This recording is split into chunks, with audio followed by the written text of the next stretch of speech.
Welcome to the Emotional Support Animals Show number 9. In this episode, we sit down with our special guest Selena to discuss her emotional support animal, ESA, Bonnie Chanel. Selena opens up about her personal journey with Bonnie Chanel, sharing how having an ESA has profoundly transformed her daily life by providing essential comfort and stability. We explore the reasons behind Selena's decision to get an ESA and how Bonnie Chanel has been embraced within her local community. This heartfelt episode highlights the powerful impact of ESAs on individuals' lives, celebrating the compassion, comfort, and deep connections they foster. If you have an emotional support animal, ESA, and are eager to share your personal story, we'd be delighted to hear from you. Get in touch with us about appearing as a guest on an upcoming episode. And don't forget to like this video and share it with your friends on social media to help raise awareness about the crucial role emotional support animals play in providing comfort and support. And lastly, all opinions on this show are my own, as I am a volunteer that just hosts this show. So let's get on with it. This is what happens when you haven't been in the studio for a while and other people have been using it and all that sort of thing. So there you go. Hi, thanks for coming on the show again. Can you start by introducing yourself and telling us about your ESA? What kind of animal do you have and their name? Hi, so my name's Selena and my ESA is a French Bulldog. As you can see, this is Bonnie Chanel. I've been registered with... Say hi. Hey. Hello. Cute. I've been registered... Sorry, there is another dog in the background. That's her little friend, Bailey. But let me just turn off that TV so she can't bark at it. Sorry. That's all right. Yeah, I've been with the ESA company for emotional support animal for 3 years now, and I feel it does help. And yeah, we stuck to each other like glue. I have a lot of anxiety and stuff and other hidden disabilities, and she really does help me through my day-to-day life. Okay, what led you to decide that you needed an emotional support animal? Was there a specific moment or reason? Yeah, so my partner originally brought her. I had cats. I'd never had a dog before. And I didn't really understand emotional support animals. I love animals. I love all animals, but I never really had that connection with an animal. And with Bonnie, my dad passed away about 2 years ago, and she pulled me through a very dark place. My dad died unexpectedly. He was quite young. And I was working at the time and I couldn't get out of bed, and my daughter and my partner, they couldn't get me to eat. And she was the only thing in my life that got me out of my bed. And I was in bed a good 3-4 weeks. I wasn't going to work. I wasn't talking to anyone. So she pulled me through a dark place. I don't think I wouldn't say I wouldn't be here, but I think with my hidden disabilities as well, I don't know how I'd be today if she wasn't here. How has having an ESA impacted your day-to-day life and mental well-being? Well, I have to get up every morning before I go to work and walk them. So I have 2, but she's my registered ESA. And by walking them, socialising with other dog walkers, you've got a good feel, it makes you feel good. I'm up at 6 o'clock in the morning walking the dogs. If I wasn't up at that time, I'd probably wait until I have to get up to go to work and be a bit grumpy, a bit miserable. But she gives me reason to do what I do. I mean, my fridge is always filled up with dog food, not human food. And she just gives me reason to be who I am today. I mean, I've lived in my home 22 years, and there's people I didn't even know until I had Bonnie, and they've lived in their home for like 30 years. Okay. Could you share a particular story or instance where your ESA provided comfort, support during a really challenging time?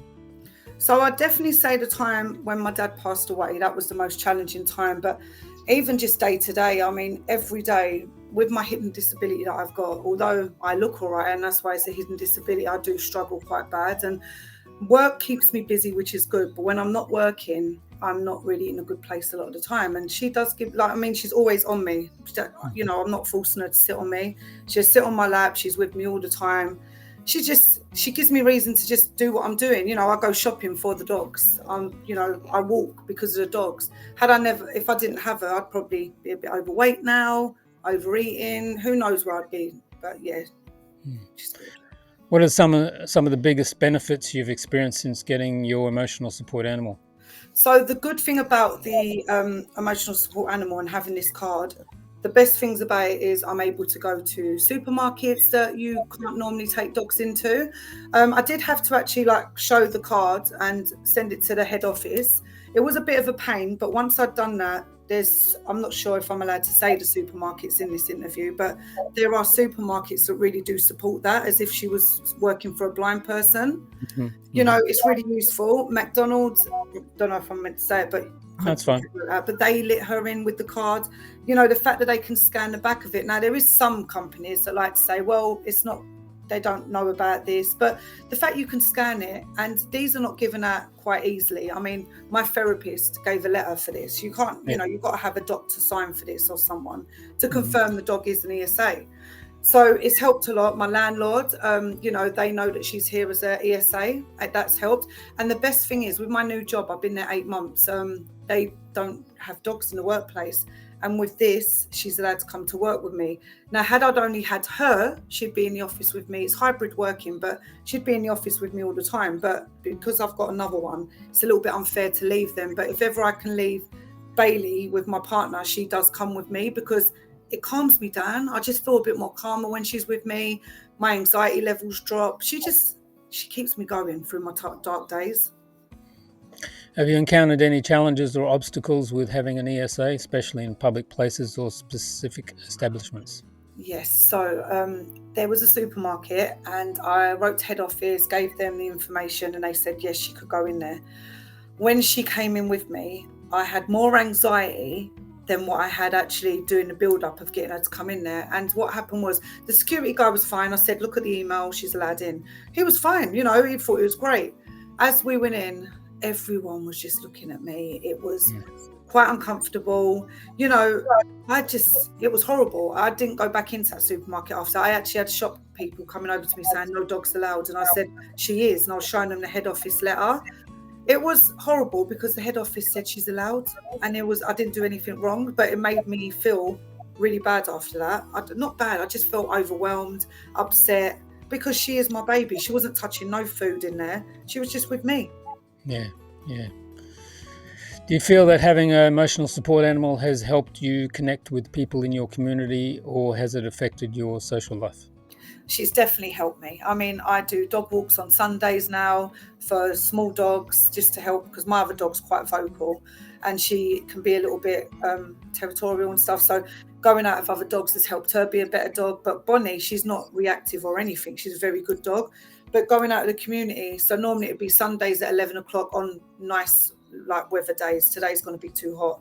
But going out has actually helped me because I do like interacting with people, but like I said, when my dark days and when I'm not working, I'm quite stay in my home. I'm a bit sad. So that's really helped me a lot. Mm-hmm. Great. What's the most surprising thing you've learned about emotional support animals since getting one? I think it's just the way that she's completely changed my life. I mean, and any emotional support animal, whether it's a dog or rabbit, she's changed my life. She literally I'm always making sure they've got their food. It gives me reasoning to do things. It's like having a child, but in a different way. And I have got a child, but she's a lot older now. But with this one here, it's just, she gives me reasons to do things. Even this morning, I'm filling up a paddling pool for her. You know, it's just, because it's going to be really hot. So filling up a paddling pool. And she literally, I love her so much. I mean, look at her. She gives me reason to do what I'm doing. Are there any misconceptions about emotional support animals that you could like to clear up for our viewers? Yes, so I think what happens is, I mean, it's like with the hidden disability stuff, not everything is what you see. You know, something can look a certain type of way. You see a Labrador or a certain type of dog and think, oh, that dog's with a blind person, that's okay. But these dogs that actually help us with our hidden disabilities, it calms us down, you know. It helps us. And even with my work now, allowing her to come in because of the emotional support animal that I'm signed up with, like the company. Had I not signed up with them and there wasn't a therapist letter to confirm what's going on, it'd be more difficult. And I'd probably have to change my job. I don't know, because I'm not leaving my dog all day. So I just think it's just understanding that, you know, these do help. Like an ESA does help someone. Without her, I don't know where I'd be today in life. I don't know where I'd be mentally. So she really has helped me. And I just wish that people would understand it a bit more. I mean, I've tried to, I've got the little badge that we get with the stuff. We get badges and things. I just try to educate people. I've even put it on their TikTok page. But I don't think people see it that serious because it's hidden disabilities that the person has. People just assume we're okay. But literally, when something's going on with my dog or I'm not in a great place. I'm not like this, I'm in tears. It's just not nice. I just wish people understood it more like they do when you see someone with a blind dog. Yeah, I think many people just think it's some sort of scam to get your pet to go everywhere. Yeah, they definitely do. Yeah. But it's not that. I mean, if I go to a restaurant, I wouldn't let her like actually sit up at the table because I know that people might be funny. But having her with me, I enjoy my time more. It makes me just feel more at ease. But if she was left at home, I don't want to be there. I don't want to be there. I'd rather get a takeaway and be at home. Mm-hmm.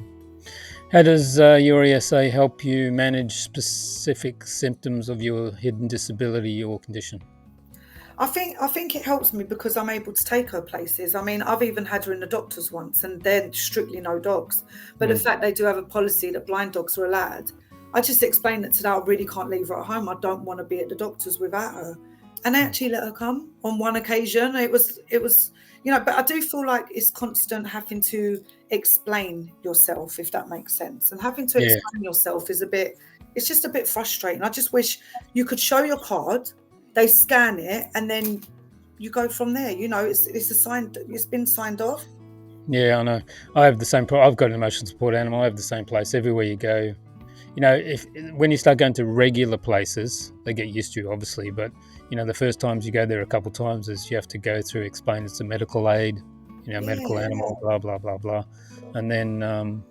I understand. It can be frustrating because saying the same thing a lot, and people look at me and straight away they just think I'm normal. Not that we know what is normal these days, but there is the hidden disability. And, when I am overwhelmed, I think that's when people can see how bad I can get, because it's not just anxiety, there's a lot of other things going on. But it's just sad you have to constantly explain yourself. And then you do get some people that just point blank, they're like, no, it's just what is this? It can be quite hard.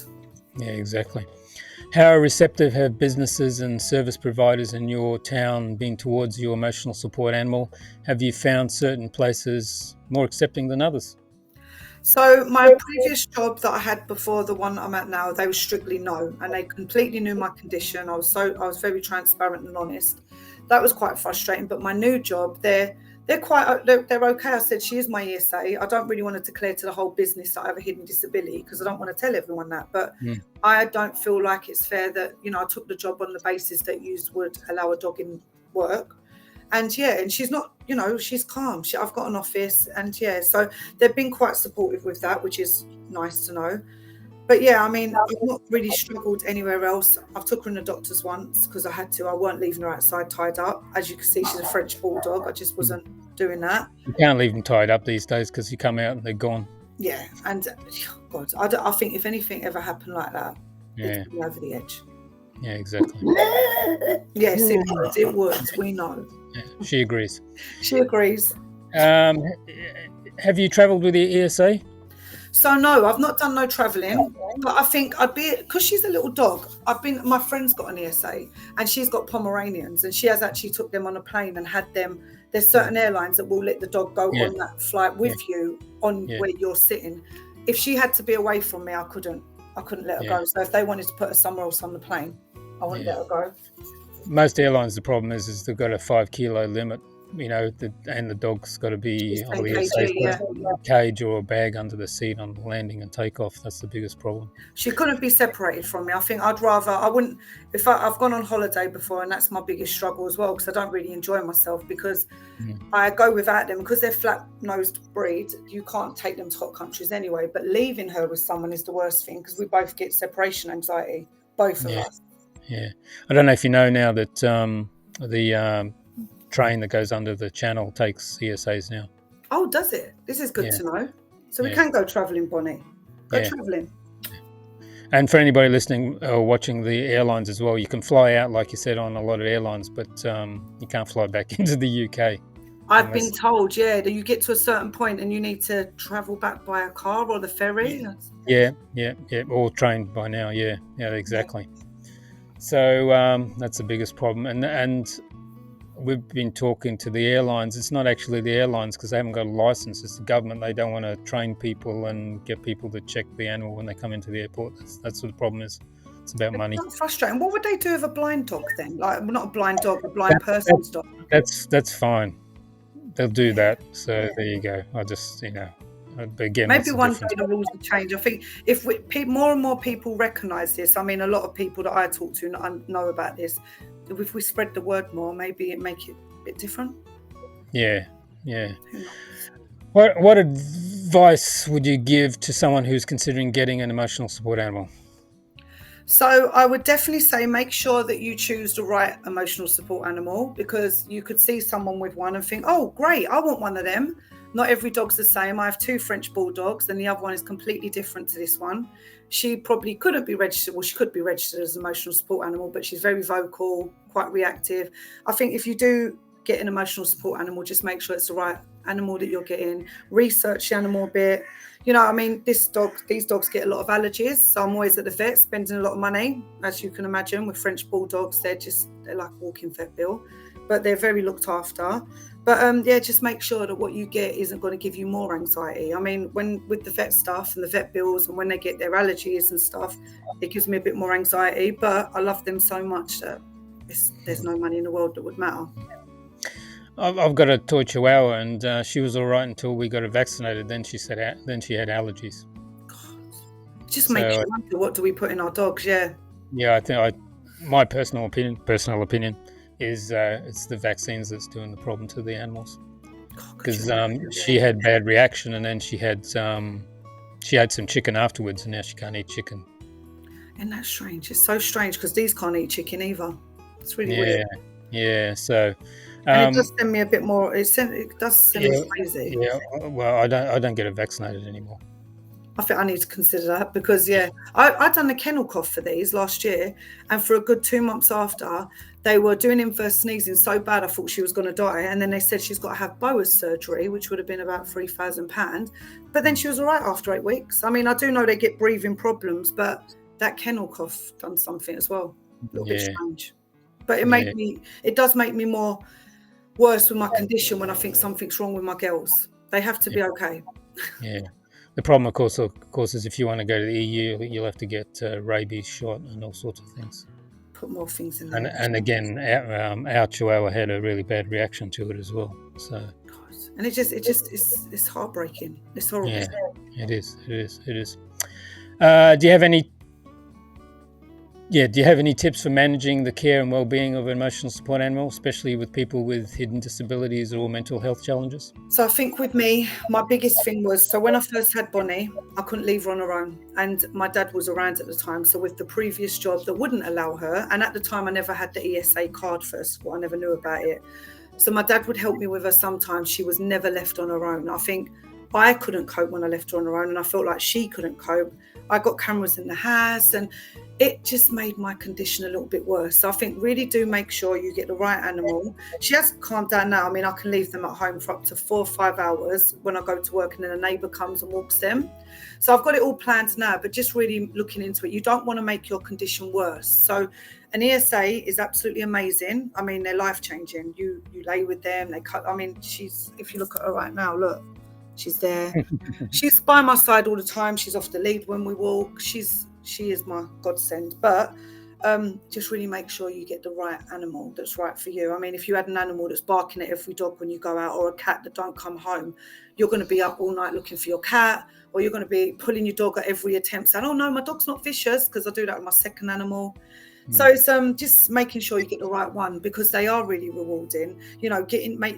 Getting up to feed your cat, for instance, or getting up to feed your dog. If you never had that animal, you'd probably just be sitting there scrolling on social media, or probably letting your mind do overtime on whatever's getting to you. And that's how I think I would be. Yeah, like don't get a Great Dane if you got a studio flat. No, don't. Just make sure you've got enough room as well. Yeah.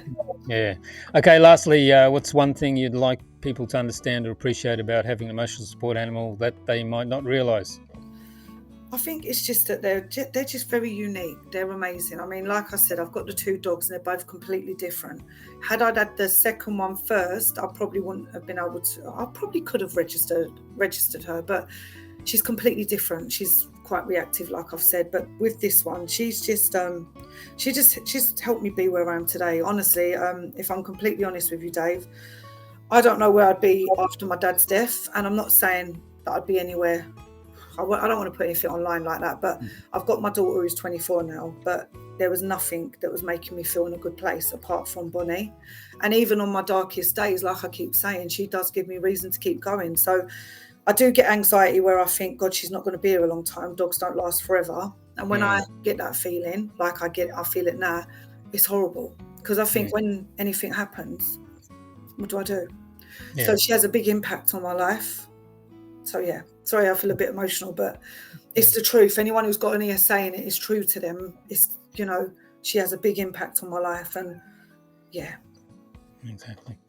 Okay, thank you too for coming on the show. It's much appreciated, and thank you all those viewers watching this show. Please subscribe to the channel, and if you have not yet done so, hit the thumbs up, and of course share the video link on your social media. And again, thank you for you two for coming on. Really appreciate it. Thank you.